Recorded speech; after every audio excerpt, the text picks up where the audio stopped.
want to talk to you about gathering customer intelligence.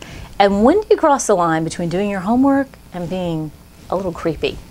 Hi, I'm Lisa Earl McLeod. I'm a sales leadership expert and the author of the best-selling book, Selling with Noble Purpose. And one of my clients is a company called Boardroom Insiders. And one of the reasons that I was attracted to them, and they're not only a client, but they're a tool that I use with several of my other clients, is they do these executive profiles. So you can go online, and if you're about to call on an executive, you can order up an in-depth profile on that executive. And you see, this is the one that they have on their website as a sample, which is the head of technology for Hyatt.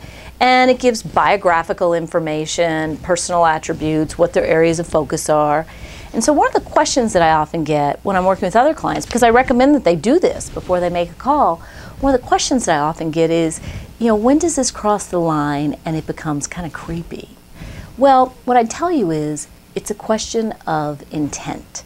If you're trying to read these profiles so that you can stalk somebody and you're going to drive by their house 3 times a night before the call, then you fall into the creepy category.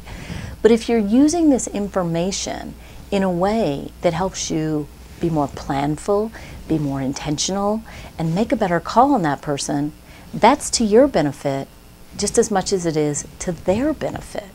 And so really think about your intention in these things. And I like to use a quote from a colleague of mine, Keith Ferrazzi, and he says, just because it's intentional doesn't mean it's insincere. So from where I sit as someone who's coached thousands of sales executives, you can't do too much homework on someone beforehand. All the information on these profiles is out there in the internet. It's in public record, they've been quoted in magazines, it's on LinkedIn. And so what these profiles do for you is they pull it all into one place and save you what could be hours of work. In reality, most people wouldn't do that work. So what these profiles do is they give you a competitive advantage, because instead of being the one that has to go in and ask a bunch of surface level questions, you already know that information. So you can go in and have a very tailored approach. So stalking your ex-girlfriend on Facebook, that's creepy. Doing your homework on the executives that you call on, that's smart.